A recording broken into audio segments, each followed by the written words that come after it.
السلام علیکم، میں ہوں کامران خان۔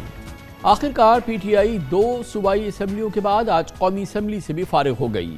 اسپیکر قومی اسمبلی راجہ پرویز اشرف نے آج پی ٹی آئی کے مزید 43 اراکین کے استعفے منظور کر لیے۔ پی ٹی آئی اراکین اسپیکر اور الیکشن کمیشن سے درخواستیں کرتے رہے، لیکن ایک ہفتے کے دوران پی ٹی آئی کے 113 استعفے منظور ہو گئے، جس کے بعد مستعفی اراکین کی تعداد 123 ہو گئی۔ اب منحرفین کے علاوہ پی ٹی آئی کی قومی اسمبلی میں صرف 2 ایم این ایز باقی رہ گئے ہیں، جن کے استعفے ان کی رخصت کی درخواستوں کے باعث منظور نہیں کیے گئے۔ پی ٹی آئی اپنے پنجاب اسمبلی سے 180، خیبر پختونخوا اسمبلی سے 95 اور قومی اسمبلی سے 123 اراکین کی رکنیت کھو بیٹھی ہے، یعنی مجموعی طور پہ 398 انتخابی حلقوں سے پی ٹی آئی دستبردار ہوئی ہے۔ شومی قسمت کے کبھی پی ٹی آئی قومی اسمبلی کی سب سے بڑی قوت تھی، مگر اب قومی اسمبلی صرف حکومتی جماعتوں پر مشتمل ہوگی۔ پی ٹی آئی کے ایم این ایز کے استعفوں سے خالی ہونے والی 123 نشستیں 60 دن میں پر کرنا آئینی تقاضا ہے، لیکن ضمنی الیکشن کب ہوں گے کچھ معلوم نہیں۔ تعجب کی بات ہے کہ کے پی اور پنجاب اسمبلی کی تحلیل کو 1 ہفتہ گزر چکا ہے، دونوں صوبوں میں نگراں حکومتیں قائم ہو چکی ہیں اور 90 دن میں انتخابات کا ہونا الیکشن کمیشن کی اولین آئینی ذمہ داری ہے، لیکن فی الحال نئے الیکشن کی تاریخ کا کہیں کوئی اتا پتہ نہیں۔ دونوں صوبوں کے گورنرز اور الیکشن کمیشن نے چپ سادھ لی ہے، تاحال نہ تو گورنرز نے الیکشن کمیشن کو انتخابات کے لیے کوئی ایڈوائز بھیجی ہے اور نہ ہی الیکشن کمیشن نے الیکشن کے انعقاد کی تاریخوں کا تعین یا انتخابی شیڈیول جاری کیا ہے۔ عمران خان نے کل اعلان کیا تھا کہ اسمبلیز کی تحلیل اور کے بعد 48 گھنٹوں میں الیکشن کی تاریخ مقرر نہ ہونے پر ہم سپریم کورٹ جائیں گے۔ عمران خان کی جانب سے عدالت سے رجوع کرنے کے پس منظر میں آج ایک اہم پیش رفت سامنے آئی، جب پی ٹی آئی کے 8 مستعفی اراکین قومی اسمبلی کے چیف وپ عامر ڈوگر کی قیادت میں chief justice of Pakistan justice Umar Bandial سے ملاقات کے لیے سپریم کورٹ پہنچے، لیکن انہیں اجازت نہیں ملی۔ رجسٹرار سپریم کورٹ نے بھی ملاقات سے انکار کر دیا۔ بہت ہی امپورٹنٹ ڈیولپمنٹ ہے، پاکستان تحریک انصاف اب تمام اسمبلیز سے، یا خاص طور پہ پنجاب اسمبلی سے اور کے پی اسمبلی سے فارغ ہو چکی ہے۔ اس کے تمام اراکین نے استعفیٰ دے دیا ہے، تحلیل ہو گئی ہیں دونوں اسمبلیز، اور اب قومی اسمبلی سے بھی یہ آج عمل مکمل ہو گیا، جہاں پر آخر وقت تک پی ٹی آئی کی کوشش رہی کہ اس کے کچھ اراکین کے استعفے منظور نہ کیے جائیں۔ یقیناً یہ عمران خان کی سیاست کے حوالے سے ایک بہت اہم پیش رفت ہے، اس پر مزید بات کرتے ہیں اور اس کے لیے ہمیں جوائن کر رہے ہیں جناب اسد قیصر، سابق اسپیکر قومی اسمبلی۔ بہت بہت شکریہ اسد قیصر صاحب، فرمائیے گا کہ اب کیا ہے، اسمبلیز تحلیل ہو گئی ہے، کے پی کی، پنجاب کی تحلیل ہو گئی ہے، قومی اسمبلی سے تمام آپ کے اراکین کے استعفے ہو گئے ہیں، پنجاب اسمبلی سے بھی الیکشن کی ڈیٹ نہیں آ رہی، دونوں جگہوں پر ایک انڈیپینڈنٹ حکومت آ گئی ہے۔ پنجاب میں ایک anti P T I set up جو ہے اس کا الزام لگ رہا ہے کہ بالکل ایک وہ نقشہ بن گیا ہے جو کہ کسی صورت میں بھی پی ٹی آئی کے لیے فیوریبل نہیں ہے۔ دوسری جانب نیشنل اسمبلی کے بھی تمام آپ کے اراکین کے استعفے منظور ہو گئے ہیں، الیکشن کی ڈیٹس بھی نہیں آ رہی، اب آپ کیا کریں گے؟ دیکھیں، سب سے پہلے تو ہم نے جو خان صاحب رپورٹ ڈالے ہیں اس کی اوپر ہو چکی ہے، اور اس کے لیے ہم نے سینئر جو کونسل ہے لیگل اس کو جو ہے نا ٹاسک دیا ہے۔ تو ایک تو ہم جائیں گے، کیونکہ یہ جو کچھ ہو رہا ہے یہ انکانسٹیٹیوشنل ہو رہا ہے۔ مطلب یہ ابھی تو جب آپ 40-45% آپ کی اسمبلی تو خالی ہو گئی ہے، اس کا مطلب یہ ہے کہ اسمبلی تو رہی نہیں ہے۔ اسمبلی اس وقت کیسی اسمبلی ہوگی، کیا جمہوریت ہوگی، کیا پارلیمان ہوگا؟ ابھی تو اس کا تو ایک تو ہم کر رہے ہیں کہ عدالت میں جا رہے ہیں، دوسرا یہ کہ ہم دیکھیں گے کہ اس کے باوجود اگر یہ نہیں ہوتا تو ہم پھر عوام میں جائیں گے۔ ہمارے پاس اور کوئی راستہ نہیں ہے۔ دیکھا، یہ ملک جو ہے نا اس طرح نہیں چھوڑا جا سکتا، یہ بنانا ریپبلک نہیں ہے۔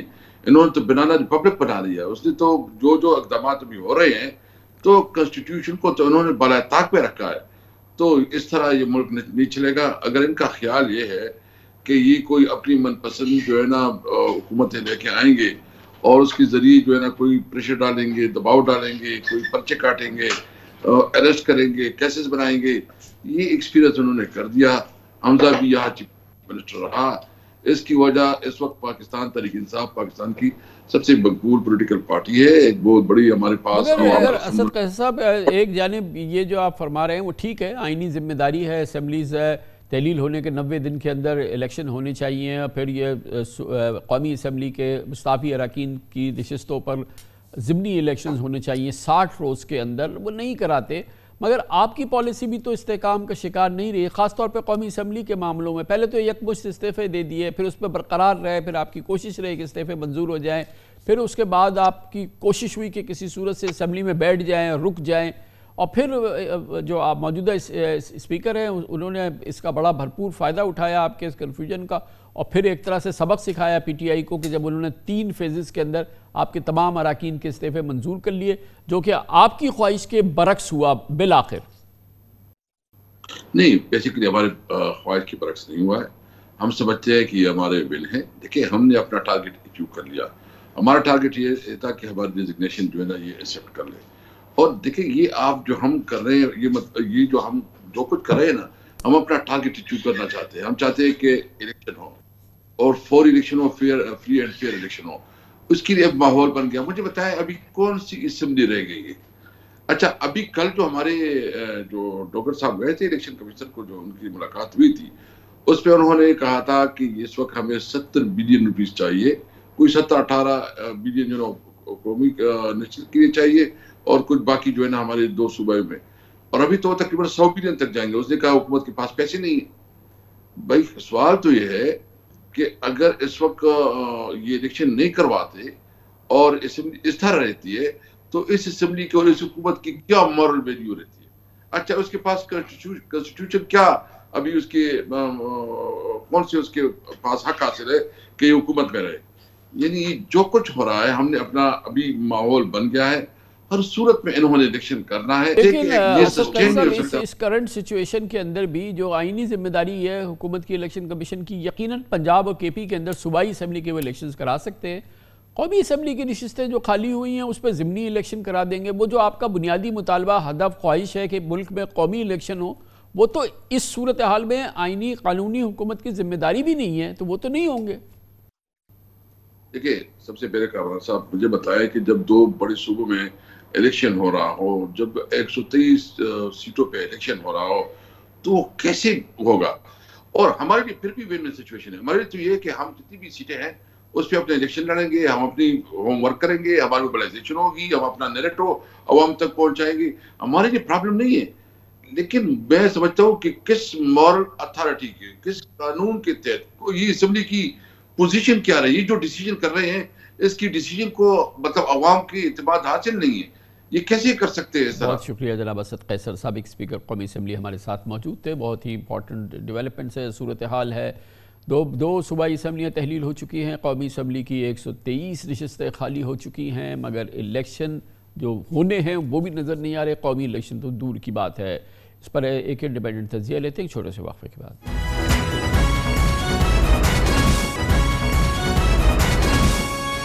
پاکستان میں پارلیمانی جمہوریت شاید بدترین بحران سے گزر رہی ہے، اور اس انداز کا بحران پاکستان کی پوری تاریخ میں اس سے پہلے دیکھنے میں نہیں آیا. 2 صوبائی اسمبلیز تحلیل ہو چکی ہیں.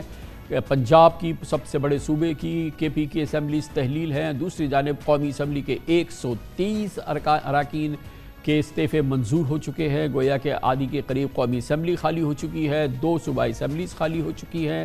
اور یہ وہ صورتحال ہے جس میں 65% کے قریب اراکین اپنے عہدوں سے مستعفی ہو چکے ہیں. مگر light at the end of the tunnel نظر نہیں آ رہی، اس کا نتیجہ نظر نہیں آ رہا. اور اس پوری صورتحال میں ہم کہیں ذکر الیکشنز کا نہیں سن رہے. اور یہ جو اس وقت ہو رہا ہے اس کا پس منظر وہ ہے جس وقت پاکستان اپنی معاشی بحران کے، شاید اپنی تاریخ کے معاشی بھی سب سے سنگین بحران سے گزر رہا ہے. ایک ایک دن پاکستان کے لیے خطرناک ہے. اور اس پوری صورتحال میں یقیناً سیاسی عدم استحکام جو ہے، اس معاشی عدم استحکام کو یا اس بحران کو مزید سنگین بنا رہا ہے. اس پوری صورتحال پہ بات کرتے ہیں جس میں آج ایک بڑی ڈیولپمنٹ ہوئی. قومی اسمبلی سے اب 130 یعنی کہ پی ٹی آئی کے تقریباً تمام اراکین کے استعفے منظور ہو چکے ہیں. گزشتہ ہفتے ہم نے دیکھ لیا ہے کہ پنجاب اور کے پی اسمبلی تحلیل ہو گئی ہیں. اس پر بات کرنے کے لیے ہمارے ساتھ موجود ہیں پاکستان کی ممتاز سینئر صحافی، اپنا پروگرام بہت عمدہ پروگرام ہوسٹ کرتی ہے، محترمہ نسیم زہرا ہمارے ساتھ ہیں. احمد بلال محبوب بھی ہیں، ایگزیکٹو ڈائریکٹر پلڈار. نسیم زہرا صاحب، سب سے پہلے آپ یہ بتائیے، ایک ہفتے کے قریب ہو گیا یعنی کہ 2 اسمبلیز تحلیل ہو گئی ہیں. قومی اسمبلی کے 123 اراکین کے آج استعفے مکمل ہو چکے ہیں، مگر پچھلے کئی دنوں سے یہ عمل چل رہا ہے، تقریباً اس میں بھی 1 ہفتہ ہو گیا ہے. کیا وجہ ہے کہ ہم نہ الیکشن کی تاریخ سن رہے ہیں، نہ پنجاب اور کے پی کے الیکشن کا ذکر سن رہے ہیں؟ گورنرز بھی دونوں خاموش ہیں، الیکشن کمیشن بھی خاموش ہے. اس کی کیا وجہ ہے؟ دیکھیے عمران خان صاحب، یہ تو بالکل نہیں لگ رہا کہ یہ حکومت جو ہے اس وقت چاہتی ہے کہ الیکشنز فوری طور پہ ہوں. جو ہمیں نظر آ رہا ہے وہ جلد از جلد جو حکومت کا ارادہ ہے، اور الیکشن کمیشن کی بھی بات کر لیتے ہیں. حکومت کا اپنا خیال یہ ہے کہ اکتوبر ہی میں سب الیکشنز ہوں، پروونشل پلس جو نیشنل اسمبلی کے. جہاں تک الیکشن کمیشن کا تعلق ہے، کچھ نہ کچھ ہمیں یہی سنائی دیا کہ جی ابھی کرنی ہے، سینسس ہونا ہے، ڈی لمیٹیشن ہونی ہے، تمام جو الیکشنز ہوتے ہیں پروونسز میں اور سینٹر میں پاکستان میں ایک ریت ڈلی ہوئی ہے، ایک طریقہ کار ہے، اسی پر چلا جائے گا. حالانکہ ظاہر ہے پاکستان کے آئین میں یہ بھی ہے کہ 90 دن کے اندر اندر الیکشنز کروائے جائیں اگر پروونسز میں اسمبلی مگر تحلیل ہو نصیر جائے. زہرا تو صاحبہ، ہماری اس پروگرام میں بات ہوئی ہے اور ڈسٹنگوش ٹاپ مطلب جو اشتر اوصاف صاحب اٹارنی جنرل تھے اس حکومت کے، وسیم سجاد صاحب، اور کئی جو ٹاپ کے جو وہاں تو کوئی گنجائش ہی نہیں ہے. آپ اس کو بہت ایزی اس انداز میں کہہ رہی ہیں ایز اف کہ یہ ایک ہے، اگر ہو جائے تو ہو جائے، مگر وہ تو کہتے ہیں کہ یہ لازم ہے کہ 90 دن کے اندر جب اسمبلی تحلیل ہو گئی ہے تو الیکشن ہونے چاہیے. کامران خان صاحب تھوڑا پلیز میرا جو کہنے کا انداز ہے اس سے آپ یہ بالکل اخذ نہ کیجئے کہ میں کیا کہہ رہی ہوں. میں تو آپ نے مجھ سے سوال کیا تو جو مجھے دکھائی دے رہا ہے اس وقت آپ کو پھر یہ کہنا چاہیے کہ حکومت اور الیکشن کمیشن کو سمجھ آنی چاہیے کہ دس از ناٹ پاسبل. مجھے یہ لگتا ہے کہ اس وقت تو صورتحال یہی ہے کہ الیکشن اکتوبر سے پہلے کرنے کا کوئی ارادہ نہیں نظر آ رہا. لیکن اب دیکھیں یہ کورٹ میں بھی بات جائے گی، لیگلی بھی ہوگا، اس پہ پولیٹیکل بھی پریشر آئے گا، تو پھر دیکھیں گے کہ کیا کیا جاتا ہے. آپ فرما رہے کہ گنجائش نہیں ہے. یہ بھی میں نے بھی آپ سے کہا کہ آئین میں تو یہی ہے کہ 90 دنوں کے اندر ہونا چاہیے. we'll have to wait and see. Absolutely. اور اسی لیے دیکھتے ہیں کہ انڈیپینڈنٹ جو ہمارے ایکسپرٹس ہیں اس چیز کے، بالکل ڈسٹنگوشڈ ایکسپرٹس ہیں. احمد بلال صاحب ہے، پلڈاٹ بہت اچھی ہماری آرگنائزیشن ہے. احمد بلال صاحب، ایز اٹ سیمز کہ یہ جیسے کہ بالکل صحیح کہہ رہی ہیں نسیم زہرا صاحب، کہہ رہی ہیں کہ حکومت یہ چاہتی ہے یا وہ یہ کرے گی کہ وہ نہیں کرائے گی الیکشن، وہ اکتوبر میں کرانا چاہتی ہے. کیا یہ اتنا آسان ہے کہ اسمبلیز تحلیل ہو جائیں اور سیٹیں خالی ہو جائیں، 90 دن میں الیکشن نہ ہو، 60 دن میں الیکشن نہ ہو؟ گویا کہ الیکشن کا انعقاد جو ہے وقت پہ یہ کوئی لازم عمل نہیں ہے اور بآسانی اس سے اسکیپ کیا جا سکتا ہے.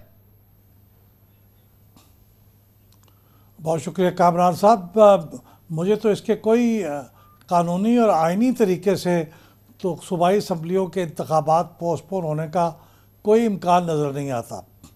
یعنی قومی اسمبلی کا تو پھر بھی ایک ایمرجنسی پروویژن ہے جس کے تحت 1 سال تک مدت بڑھائی جا سکتی ہے، لیکن صوبائی اسمبلیوں کا تو وہ بھی نہیں ہے. اور اب اسمبلیاں ڈیزالو ہو چکی ہیں، 90 دن کی مدت ہے، کیئر ٹیکر گورنمنٹس بھی بن گئی ہیں. تو مجھے تو سمجھ میں نہیں آتا کہ کس بنیاد پہ کریں گے. یہ جو سینسس ہے یا جو حلقہ بندیاں ہیں، اس کا کوئی مسئلہ نہیں ہے. کوئی نئی سینسس ابھی ہوئی نہیں ہے، حلقہ بندیاں موجود ہیں. نئے ڈسٹرکٹ بن گئے تھے، وہ حلقہ بندیوں کے نام بدل جائیں گے، حلقہ بندیوں کی کوئی حدود میں تبدیلی نہیں ہوگی. تو کوئی وجہ نظر نہیں آتی، کوئی وجہ ہے نہیں. تو ان کو الیکشن کروانے پڑیں گے.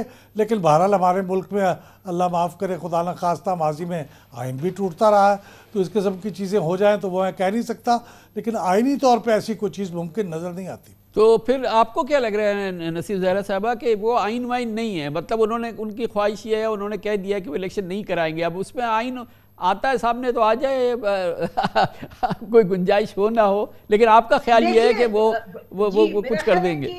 ایک ہے ارادہ کرنا اور ایک ہے کیا ممکنات میں سے. دیکھیں نا بہت سے فیکٹرز ادھر ہیں. ایک تو یہ کہ نواز شریف صاحب اگر لندن کی آپ بات سنیں تو وہ تو بار بار کہہ رہے ہیں کہ مریم نواز صاحبہ واپس جائیں اور جا کے الیکشن کیمپین شروع کریں. اگر آپ آج ہی کی دیکھ لیں اسٹیٹمنٹ ہے کہ جی رانا ثناءاللہ صاحب ان کے ساتھ جائیں گے اور جلد سے جلوس شروع کریں گے پروونشل اس کے لیے جو کیمپیننگ کے لیے پروونشل الیکشن کے حوالے سے.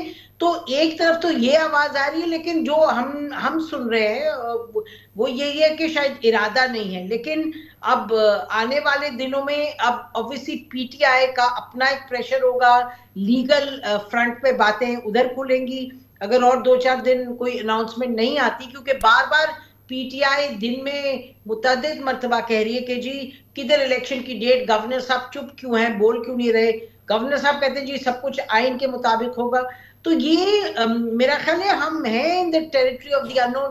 آپ مجھے بتائیے یہ جو اسمبلیز کو تحلیل کرنا کیونکہ ایک بات پوری نہیں ہوئی ارلی الیکشنز کی, دوسری طرف اسپیکر صاحب کا کہنا کہ جی یہ وجوہات ہیں جن کے بنا پر ہم آپ کا استعفے ایکسیپٹ نہیں کر رہے اور پھر یکدم کر لینا, یہ کون سی یعنی کہ کون سے قوانین ہیں, کون سے طور طریقے ہیں.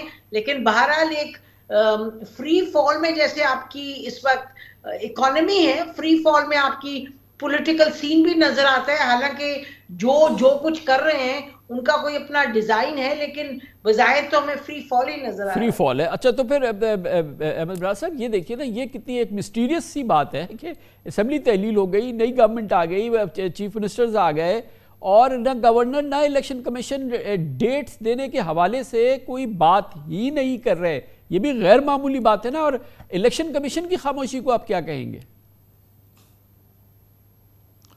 دیکھیے جو الیکشن کی ڈیٹ ہے یہ ہمارے آئین کے مطابق گورنر نے دینی ہے الیکشن کمیشن کے مشورے کے ساتھ, لیکن وہ الیکشن کی ڈیٹ دینے کی ذمہ داری گورنر کی ہے.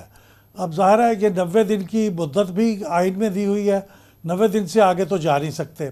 تو میرا خیال یہ ہے کہ اس ہفتے کے اندر ڈیٹیل اسکیجول آ جانا چاہیے.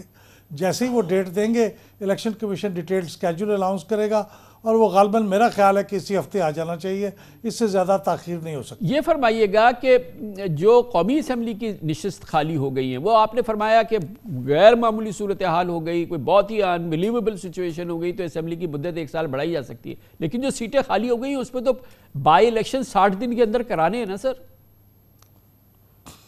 جی بالکل, وہ بالکل کروانے ہیں.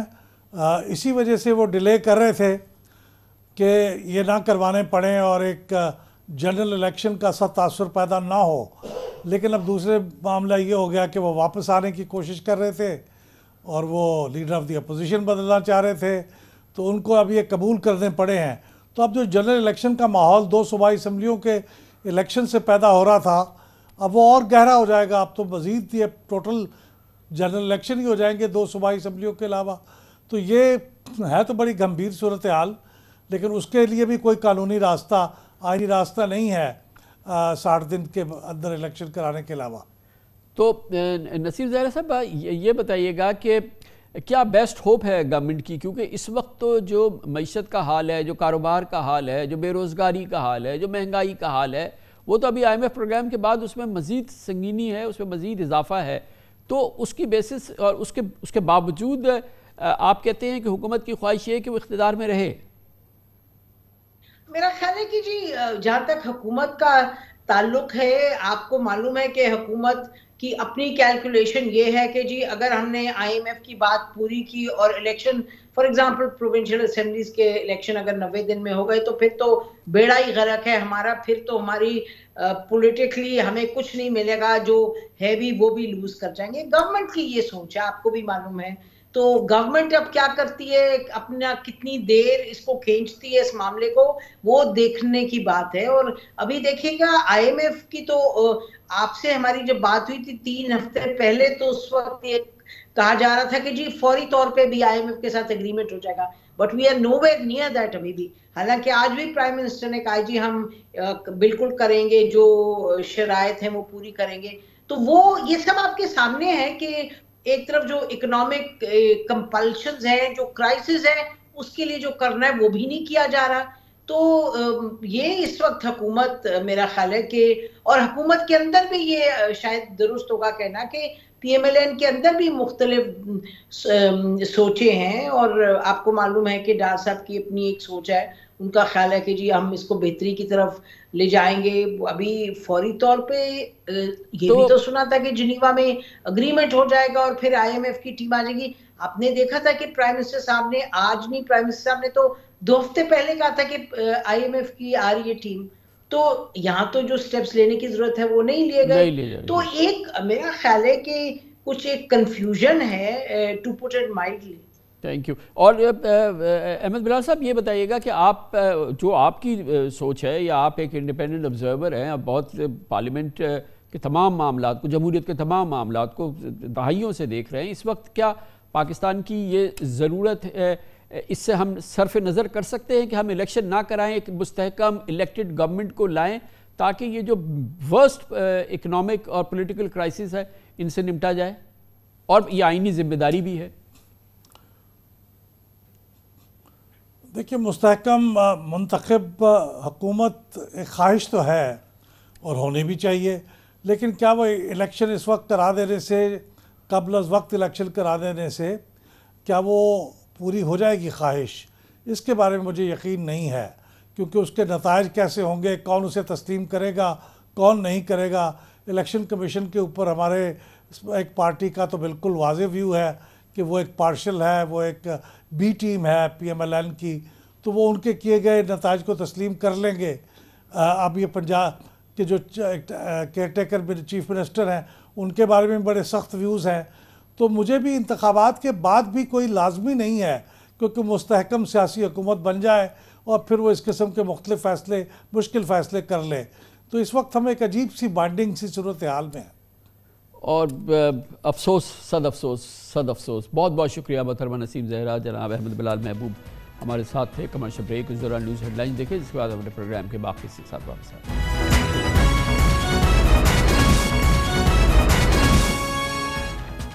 بہت ہی امپورٹنٹ ڈیولپمنٹ ہے، لگتا ہے کہ شہباز حکومت اسٹیٹ بینک آف پاکستان بے لگام فوریکس رجیم، جس میں کہ 4 تہوں میں اس وقت فارن ایکسچینج کے ریٹس ہوتے ہیں، یعنی کہ ڈالر کے 4 مختلف تہوں میں ریٹس پاکستان کی مارکیٹس میں اویلیبل ہیں، اس کی کمر توڑنے کے بجائے اب لگتا ہے کہ باقاعدہ حکومت کی اجازت سے، اسٹیٹ بینک کی اجازت سے حوالہ اور ہنڈی کے کاروبار کو کی نہ صرف یہ کہ حوصلہ افزائی کی گئی ہے، بلکہ اس کہا جا سکتا ہے کہ اس کی باقاعدہ اس کی اجازت دے دی گئی ہے، خاص طور پہ ایسے حالات میں جب قومی خزانے میں زر مبادلہ ذخائر محض 4.4 ارب ڈالر رہ گئے ہیں۔ ڈالر کے سرکاری اور نجی ریٹ میں پہلے ہی تقریباً 15% کا فرق آ چکا ہے۔ انٹر بینک میں ڈالر مصنوعی ریٹ 230 روپے مقرر ہیں اور اوپن مارکیٹ میں ڈالر ڈھونڈے سے نہیں ملتا، جبکہ بلیک مارکیٹ میں ڈالر 260 روپے کا بھی مشکل سے ملتا ہے۔ ایک سرکاری اوپن مارکیٹ ریٹ ہے جو تقریباً 240 روپے کا ہے، مگر وہ صرف مانیٹرز پہ آتا ہے، اس کا حقیقت میں کوئی وجود نہیں ہے۔ ایسے میں گورنر اسٹیٹ بینک جمیل احمد بڑی دلچسپ منطق لائے ہیں کہ امپورٹرز ڈالر کا از خود انتظام کر لیں۔ پچھلے ایک ہفتے کے دوران گورنر اسٹیٹ بینک درآمد کنندگان کو 2 بار یہ مشورہ دے چکے ہیں کہ وہ ایل سیز کھولنے کے لیے ڈالر کا خود بندوبست کر لیں، کہاں سے کر لیں، کیسے کر لیں، اور یہ بھی انہوں نے کہہ دیا کہ اسٹیٹ بینک سے اجازت لینے بھی نہ آئیں، گویا کہ ہنڈی پہ جائے، حوالے پہ جائے اور پھر اس کاروبار کو ایک نئی رمق ملے، ایک نئی قوت ملے جو کہ پہلے ہی بہت تیزی سے آگے بڑھ رہا ہے۔ اور آج اس میں جیسا کہ شاید اسٹیٹ بینک چاہتا تھا، آج حوالہ ہنڈی کے کاروبار میں اور اس میں زبردست تیزی دیکھنے میں آئی ہے، کیونکہ بہرحال اب اسٹیٹ بینک نے اس کی اجازت دی ہے اور ایک صرف یہ راستہ بتایا ہے اپنی امپورٹس کو ریلیز کرانے کا کہ آپ خود ڈالر کا انتظام کر لیں۔ گورنر اسٹیٹ بینک کی امپورٹرز کے لیے اس تجویز نے کرنسی مارکیٹ میں ایک نئی ہیجان پیدا کیا ہے۔ آج حوالہ اور ہنڈی میں اضافہ دیکھا گیا۔ تشویشناک بات یہ ہے کہ ملک کے مرکزی بینک کے سربراہ کی جانب سے یہ تجویز ایسے موقع پر سامنے آئی جب پورٹ پر 9000 کنٹینرز پھنسے ہوئے ہیں۔ کھانے پینے کی اشیاء اور دواؤں کے خام مال اور میڈیکل کے آلات کے لیے بھی ڈالر کا کال پڑا ہوا ہے۔ قومی oil company P S O کے پاس اپنے 2 کارگوز کلیئر کرانے کے لیے بھی ڈالر نہیں۔ اس کے علاوہ 4 ارب ڈالر کی ایل سیز اس وقت التوا کا شکار ہیں۔ جی ہاں، یعنی کہ یہ ایل سیز جو ہیں وہ بالکل اسٹک ہوئی ہے۔ ملٹی نیشنل کمپنیز نے 10 ماہ سے اپنے ہیڈ کوارٹرز کو منافع ڈیویڈنڈ نہیں بھیجا ہے۔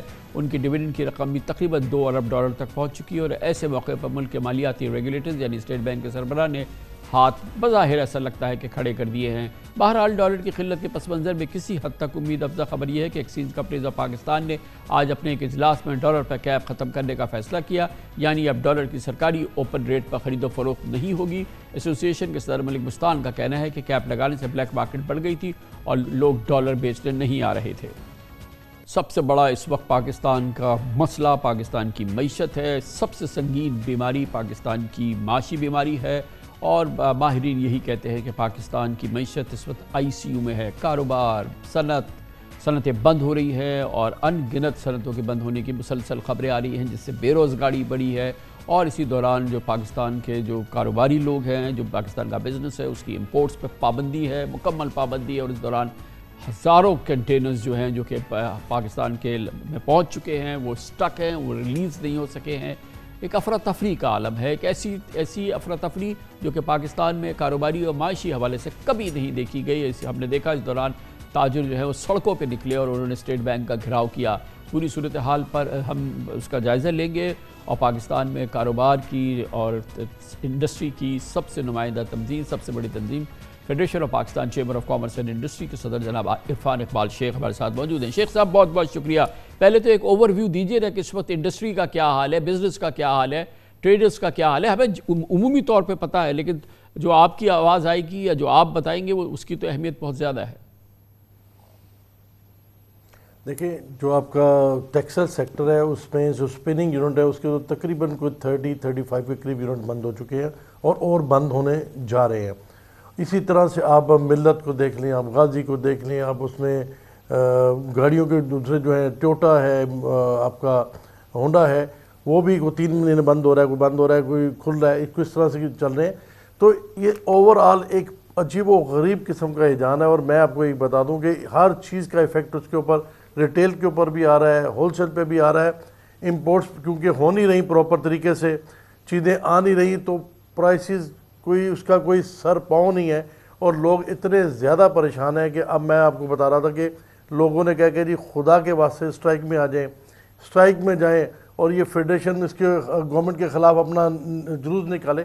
پہ ہمارا جلوس کا نکالنا ہمارا کام نہیں ہے، لیکن لوگوں کا جو اس وقت ڈپریشن ہے وہ اتنا بڑھ چکا ہے کہ ہمیں اب ووکل ہونا پڑا ہے، بہت زیادہ کھل کے ہم بات کرنا چاہتے ہیں۔ اور سب سے بڑی بات جو کامران صاحب یہ ہے کہ گورنمنٹ نے جو بھی وعدہ کیا، میرے پاس آئے گورنر صاحب اور میں نے کراچی میں ان کو بلایا تھا، آپ یقین مانیے سوائے لولی پاپ کے انہوں نے اور کچھ نہیں دیا۔ اس کے بعد کل ہماری میٹنگ ہوئی، اس میں انہوں نے کہا جی کہ ہم 18 جنوری تک جو بھی ہیں ان کو ہم ریلیز کر دیں گے، اور پھر وہ ساتھ جو ہمارے منسٹر 2 تھے انہوں نے اپنے نمبر بنانے کے لیے کہہ دیا کہ جی ہم کے پی ٹی اور اس کو پورٹ قاسم کے جو ہم اس کے جتنے بھی ڈیمیج ہیں معاف کر دیں گے۔ بھائی وہاں پہ تو کنٹینر آتے ہی نہیں، وہاں پہ تو آتے ہیں 3 سے 4%، باقی تو سارے آتے ہیں پرائیویٹ ٹرمینلز پہ جو 95 یا 96% ہے۔ آپ نے اس میں تو ڈیمیج معاف نہیں کیا، یہ صرف اپنا دکھانے کے لیے، بتانے کے لیے ہم کر رہے ہیں، اور اس کا بھی ایک طوفان مچا ہوا ہے۔ ہمیں لوگ بار بار فون کر کے پوچھ رہے ہیں یہ کیا ہو رہا ہے جی، کس طرح سے ہو رہا ہے۔ تو میں آپ کو صحیح صورتحال یہ بتا رہا ہوں کہ کوئی چیز کلیئر کٹ نہیں ہے، کوئی ڈائریکشن کلیئر کٹ نہیں ہے۔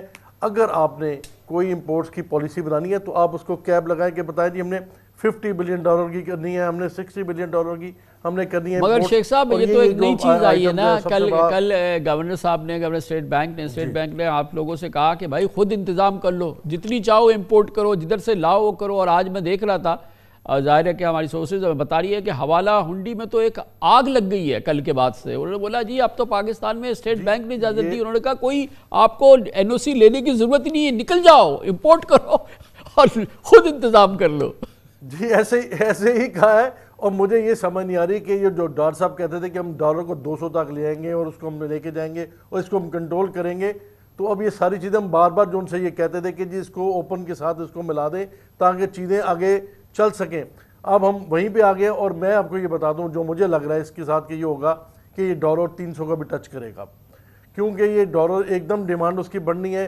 ہزارہ کنٹینر آپ کے وہاں کھڑے ہیں، سب نے جا کے وہاں سے لینا شروع کرنا جب ہونڈا سے، تو آج جیسے بڑھا ہے تو ابھی اگلے دنوں میں اور اس کی انکریز ہونی ہے، اور اسی طرح سے ایک طوفان برپا ہو جانا ہے۔ میری 2-3 چیزیں جو ہے نا گورنمنٹ سے التجا ہے آپ کے پلیٹ فارم سے کہ خدا کے لیے بارڈر ٹریڈ پہ آ جائیں، بارڈر ٹریڈ ساری دنیا کے ساتھ کریں۔ ساری دنیا میں اس کے اپنا سسٹم بنائے گئے ہیں، فیڈریشن آف پاکستان اس کے اوپر کام کر رہی ہے، اور ہم 31 جنوری کو اس کا ایک پورا بنا کے دے رہے ہیں پیپر کہ بارڈر ٹریڈ ہم کیسے کر سکتے ہیں۔ ہم ڈالرز کو نہیں ہمارے پاس، تو اس کے بغیر ہم کس طرح سے چیزوں کو آگے لے کے جا سکتے ہیں۔ ادروائز تو یہ ڈالرز آپ کے ہاتھ میں کنٹرول ہونا ہی نہیں، اور اس ملک میں پہلے ہی ایک مہنگائی کا طوفان ہے جو اس کے بعد مجھے لگتا ہے تھمے گا نہیں، اور یہ پتہ نہیں کہاں پہ جائے گا اور کس طریقے سے جائے گا۔ آپ پتہ گرے مارکیٹ میں جب جاتے ہیں کل جو یہ کیپ ختم کر رہے ہیں ہمارے ایکسچینج کمپنیز والے، تو اسٹریٹ اوے جو ایک جعلی اوپن مارکیٹ ریٹ ہے اس میں تو اسٹریٹ اوے 12% 15% کی ڈیویلیوشن ہونے جا رہی ہے، لیکن جو انٹر بینک ریٹ ہے وہ اپنی جگہ پہ کھڑا رہے گا۔ دوسری جانب تمام امپورٹرز جن کا بیچارے پھنسے ہوئے ہیں ہزاروں کنٹینر، ان سے کہہ دیا گیا ہے کہ جی کہ آپ خود بندوبست کر لیں، وہ مارکیٹ میں جا رہے ہیں، وہ ڈالر اٹھا رہے ہیں, وہ اپنا انتظام کر رہے ہیں, حوالہ ہنڈی سے بات کر رہے ہیں, تو یہاں تو ایک رن ہونے والا ہے ڈالر پہ. جی ایک رن ہونے والا, یہ میں آپ کو بالکل صحیح کہہ رہا ہوں, ایک رن ہونے والا. اور دوسری بات جو اس میں پتہ کیا ہوگا کہ کوئی چیز بھی کنٹرول میں نہیں رہے گی, اور پھر گورنمنٹ جو بار بار پہلے کہتے رہے ہیں, 6 ماہ سے ہم چیخ رہے ہیں کہ خدا کے لیے اس کو کیپ نہ لگائیں, اس کو آپ اپنا اوپن کر دیں اور اس کو اوپن مارکیٹ کے ساتھ چلنے دیں تاکہ چیزیں کنٹرول ہو سکیں اور چیزوں کو بہتر طور پہ ہم کر لیں گے, اس میں ہو جائیں گی. لیکن خیر ڈاکٹر صاحب نے لیٹ کیا اور اب اس کا خمیازہ ہمیں بھگتنا پڑ رہا ہے. لیکن ایک چیز جو میں بارڈر ٹریڈ کی میں جو بات کر رہا ہوں کہ بارڈر ٹریڈ کے اوپر ہم نے کبھی ورکنگ ہی نہیں کی. آپ کو پتہ ہے کہ ساری دنیا ایران کے ساتھ, ہم نے خیر اپنے جو ریجنل ٹریڈ ہے اس کو بھی ہم نے کبھی نہیں اس کو فوکس کیا. ایران کے ساتھ دنیا کر رہی ہے 95 بلین کی ڈالر کی جو ہمارے پاس آتا تھا, کیونکہ ہمیں ڈالر چاہیے, ہمارے پاس ڈالر آتا تھا وہ اڑنے لگا ہے نا. دیکھیں ریمیٹنسز کتنی بری طرح سے کم ہو گئی ہیں, ایکسپورٹس پروسیڈز نہیں آ رہی ہیں, جو نارمل ڈالر ہمارا ہوتا تھا ہم تو وہی ابھی مینٹین نہیں کر پا رہے ہیں, اس میں 25% 20% کمی آ گئی ہے. اور جو ماہرین ہیں وہ مجھے بتاتے ہیں کہ جو فیبرری کے ریمیٹنسز کے نمبر آئیں گے وہ ہلا کے رکھ دیں گے.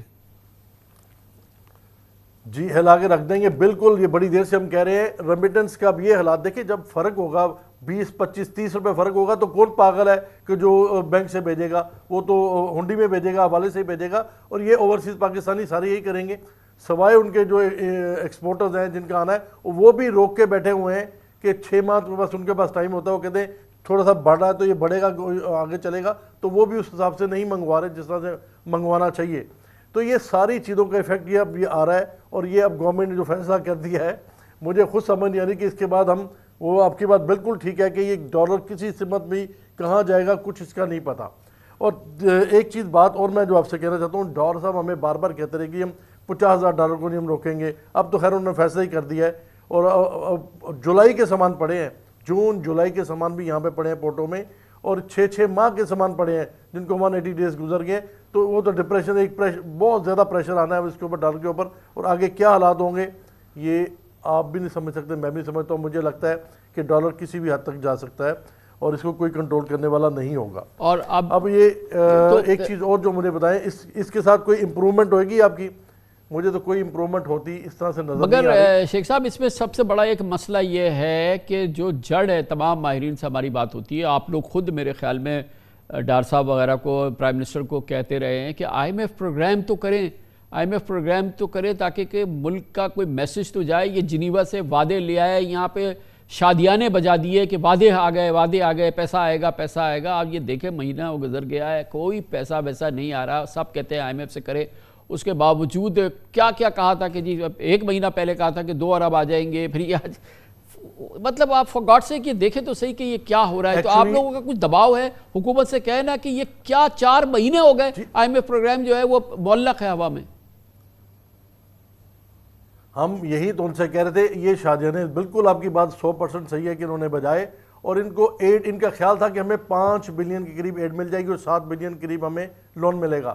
لیکن انہوں نے 1.1 بلین کی ایڈ دیا اور باقی 9 کا دیا, اور وہ بھی اس کنڈیشنلٹی پہ دیا ہے کہ آپ پروجیکٹ بیس ہم دیں گے پیسے, اور وہ پیسے آپ ادھر ہم آپ کے اوپر ٹرسٹ نہیں کرتے, یہ تک تو کہہ دیا انہوں نے. اب حالات اس طرف چلے جا رہے ہیں, سچی بات ہے کہ اب ہمیں نہ کوئی چیزوں کو سمجھ آ رہی ہے. ہر چیز پہلے یہ کہتے رہے ہیں اس کے اوپر پھر عمل درآمد نہیں کرتے رہے. انہوں نے کہا 365 ڈیز کم کریں گے, تو انہوں نے 365 ڈیز کو بھی بینکوں نے نہیں کیا کیونکہ ان کے پاس ڈالر نہیں تھے یا جو بھی ان کی پوزیشن تھی. لیکن اب جو حالات ہے نا, یہ کسی بھی طرف جا سکتے ہو, کتنے بھی ورس کنڈیشن میں جا سکتے ہیں, مجھے کچھ نہیں پتا.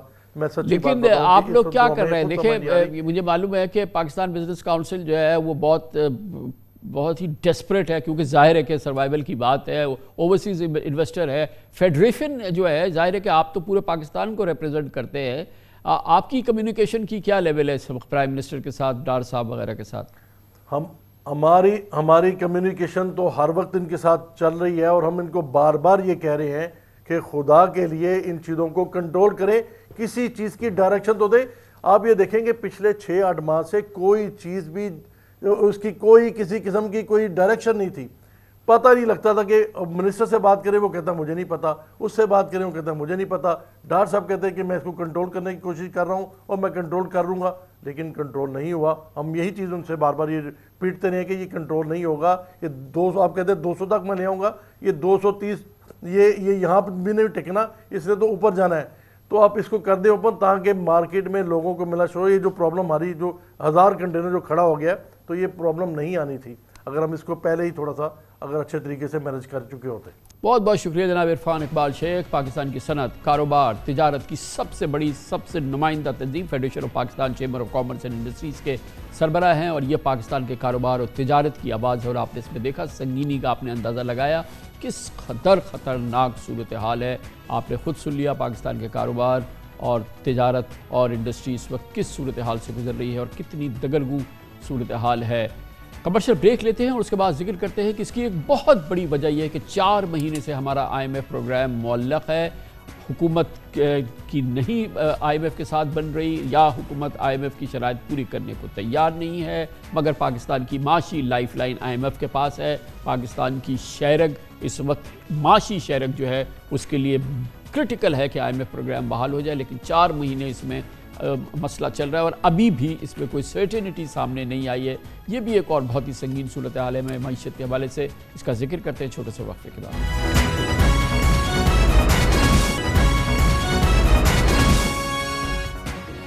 اس میں رتی برابر شک نہیں کہ پاکستان کی ICU میں داخل معیشت کو صرف IMF ہی باہر نکال سکتا ہے, مگر IMF اس کے لیے اپنی کسی ایک شرط سے 1 انچ بھی پیچھے ہٹنے کو تیار نہیں.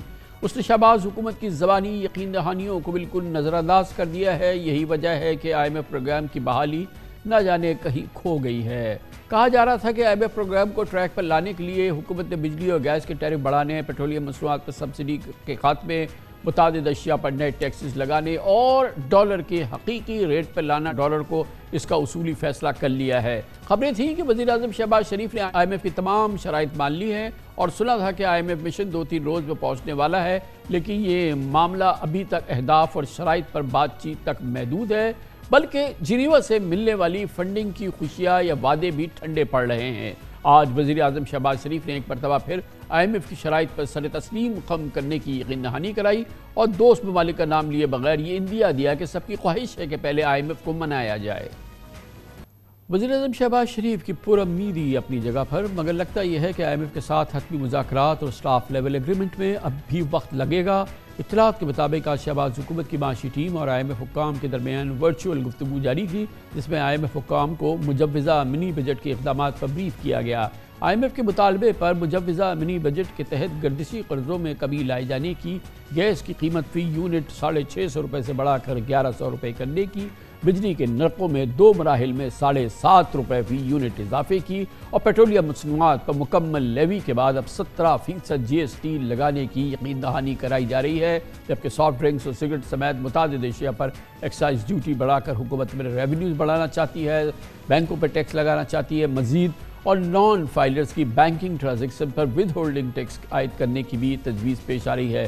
اطلاعات کے مطابق منی بجٹ پر کام مکمل ہو چکا ہے. اس حوالے سے اب صدارتی آرڈیننس کی شکل میں اسے جاری کیا جانے کی خبریں ہیں, مگر خبریں ہی خبریں ہیں جو کہ ہم بہت عرصے سے سن رہے ہیں, اور ہر گزرتا دن پاکستان کی معیشت پر اور معیشت سے رستے زخم سے خون کے انخلاء کا باعث بن رہا ہے, اور ہر روز پاکستان کی معیشت کمزور سے کمزور تر ہو رہی ہے. اس انتہائی سیریس سچویشن میں بات کرنے کے لیے ہم نے دعوت دی ہے بہت ہی ممتاز ماہر ہیں, مستند ماہر ہیں, معاشی امور کے کالمنسٹ بھی ہیں, جناب ثاقب شیرانی ہمارے ساتھ موجود ہیں. بہت بہت شکریہ ثاقب شیرانی صاحب. یہ فرمائیے گا کہ ہم بار بار یہ سن رہے ہیں کہ IMF اب آیا اور اب آیا, لیکن ظاہر ہے کہ وہ آنا جانا دور کی بات ہے. بظاہر تو یہ لگتا ہے کہ IMF کی جو شرائط ہیں, جو کنڈیشن ہیں, وہ صاف ہیں, لاؤڈ اینڈ کلیئر ہیں, ہماری طرف سے قباحت ہے, مگر ہر گزرتا دن کیا واقعی پاکستان کے جو زخم ہے اس کو مزید سنگین بنا رہا ہے؟ جو پاکستان کی معاشی تکلیف ہے اور بیماری ہے اس میں مزید سنگینی کا اضافہ کر رہا ہے؟ شکریہ کامران صاحب, آپ نے بالکل صحیح فرمایا کہ دیکھیں ہم ایک معاشی طور پہ ایک نہج پہ پہنچ گئے ہیں, اور اب تو مطلب ہر روز آئے دن جو ہے وہ کوئی نئی انڈسٹری جو ہے وہ بند ہوتی ہے, نئی فیکٹریاں بند ہوتی ہیں, اور لوگ جو ہے مطلب آپ امیجن کریں تاجر جو ہیں اور انڈسٹریلسٹ جو ہیں وہ سڑکوں پہ نکل آئے اور اسٹیٹ بینک کا محاصرہ کر رہے ہیں, کبھی گورنر صاحب سے وہ اپیل کر رہے ہیں یا فائنانس منسٹر صاحب سے. تو یہ تو آبویسلی حالات اور بتدریج اور کافی تیزی سے خراب ہونے کی یہ لگتا ہے. اگر حکومت کو, اور پرائم منسٹر صاحب کی اسٹیٹمنٹ سے یہ لگ رہا ہے کہ ابھی بھی شاید ان کو سمجھ نہیں ہے حکومت کی ٹیم کو اور حکومت کو, کیونکہ یہ بات کر رہے ہیں نیگوشیٹ کرنے کی. بھئی آئی ایم ایف نے آپ کو کافی مہینے پہلے بتا دیا نیگوسیشن کی کوئی گنجائش نہیں ہے, اور بارہا آپ کو یہی میسج مل رہا ہے, جنیوا سے مل رہا ہے میٹنگ سے, اس سے پہلے کرسٹلینا جارجیوا سے بات کر کے یہ مل رہا ہے.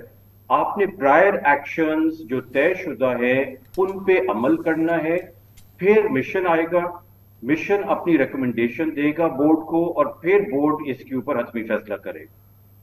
تو شیلانی صاحب, ہم یہ دیکھ رہے ہیں کہ پہلے تو آئی ایم ایف کی جو دوسری شرائط تھی اس وقت یہ کیفیت پیدا نہیں ہوئی تھی, اور اب وہ سر فہرست آ گئی ہے کہ پاکستان میں ایک ایکسچینج ریٹ ہونا چاہیے.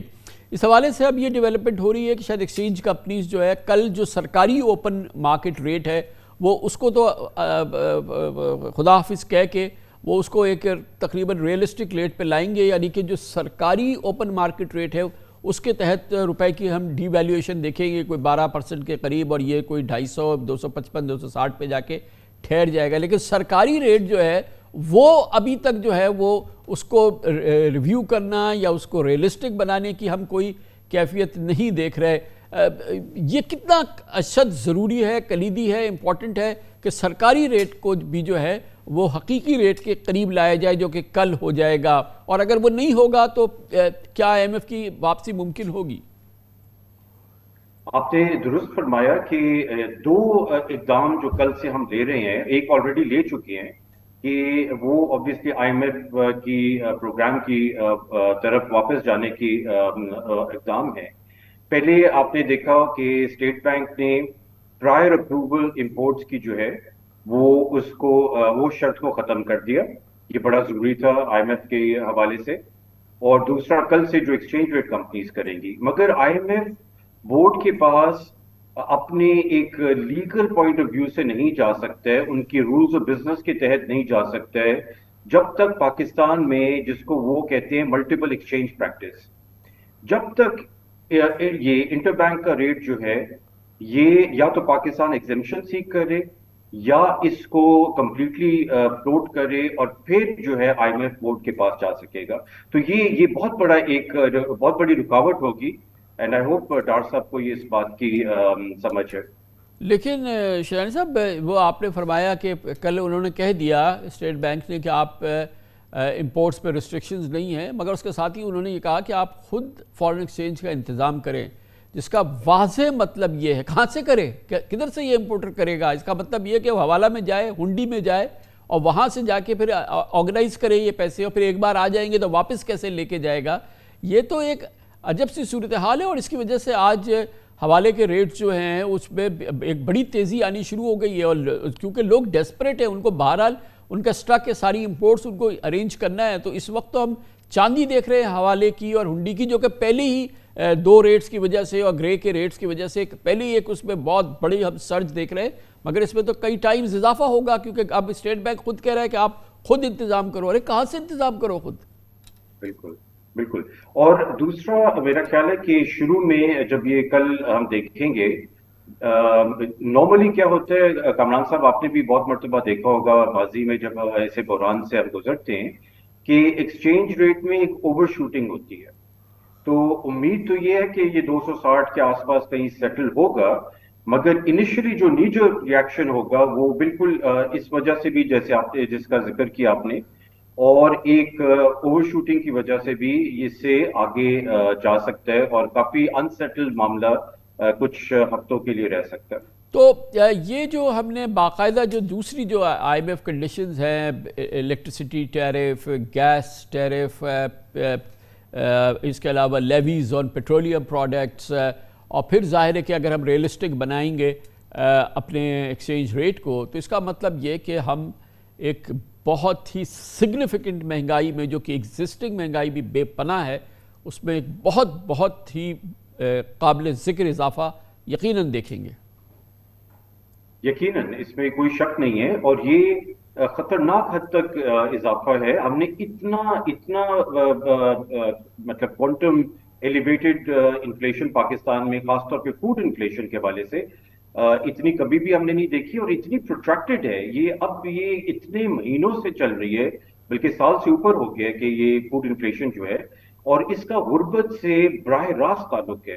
اس پہ ایشین ڈیولپمنٹ بینک کی ایک اسٹڈی ہے اس کے اوپر کہ کم از کم اس لیول آف انفلیشن میں آپ سمجھے کہ تقریباً 2 کروڑ افراد پاکستان میں جو ہے وہ غربت کی لکیر سے نیچے دھکیل دیے گئے ہیں۔ تو یہ بہت خطرناک ہے، اور اس کے اوپر فلڈز کا امپیکٹ ہے۔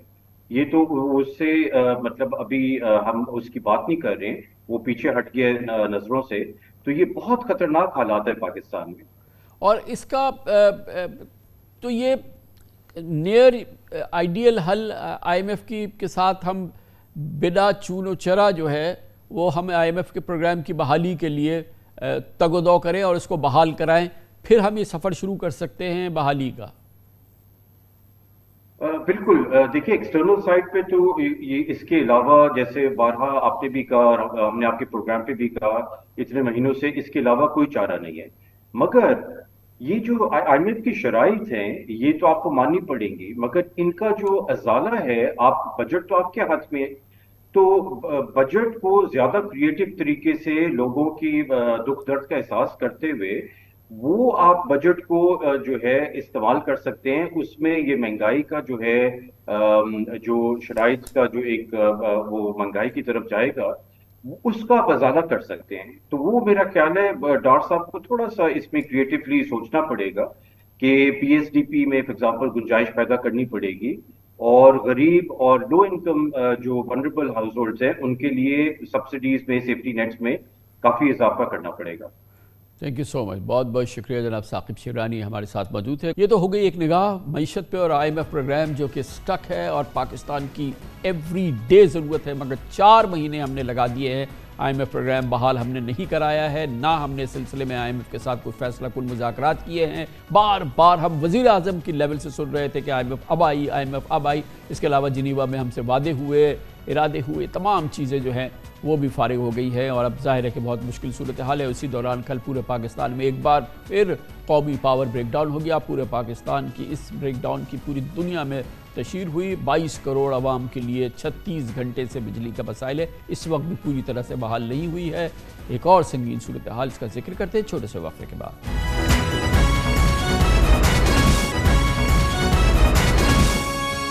صرف معیشت ہی پاکستان کا مسئلہ نہیں، کل 22 کروڑ پاکستانیوں کے لیے ایک اور عذاب آیا جب کل صبح سے ایک بدترین پاور بریک ڈاؤن نے پاکستان کو اپنی گرفت میں لے لیا۔ یہ پاور بریک ڈاؤن اب 36 گھنٹے گزرنے کے باوجود بھی مکمل طور پر قابو میں نہیں آیا ہے۔